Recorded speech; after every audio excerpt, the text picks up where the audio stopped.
Recently, our reverse osmosis system sprung a leak and ruined the board games we had stored underneath it. Since it was a slow leak, it had probably been dripping for weeks before we noticed it. Thankfully, this time the damage was limited to the board games and the shelving underneath. But if it had continued much longer, it would have likely damaged drywall, carpet, and potentially a larger area of the basement. If we had a warning system in place, we could have caught it immediately and avoided hours of repair time and money. So in this video, I'm going to show you how I'm using YoLink water sensors to give myself an early warning before the next small leak becomes a major disaster. After dealing with the leak, I completely redesigned my utility room. I mounted the RO system lower to the ground, added a drain tray underneath it, and placed a YoLink water sensor at the lowest point in the tray.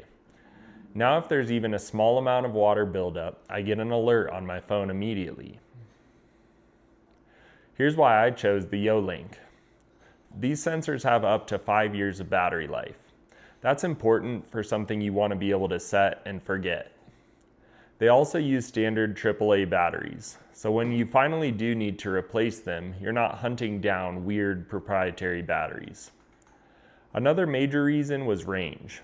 YoLink uses LoRa technology, which is designed for extremely long-range communication. That means even in basements, utility rooms, or areas where Wi-Fi devices can struggle, these sensors can still stay connected reliably. When I compared YoLink to other sensors on the market, it felt like a well-thought-out system, not just a sensor you throw under the sink and hope it works. Between the long battery life, the replaceable AAA batteries, and the long-range connection, it gave me more confidence that this was something I could actually rely on.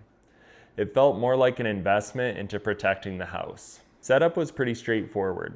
I plugged in the hub, downloaded the app, and started pairing the sensors using the app's QR scanner.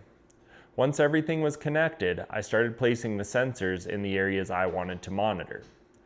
The first one went underneath the RO system inside the drain tray at the lowest point where water would collect first. I also added sensors near the water heater, the washing machine, and near our main water line inside the utility closet. Proper placement matters a lot. You want to place the sensors where water is most likely to collect first. Right now I started with 4 sensors in the areas I was most concerned about.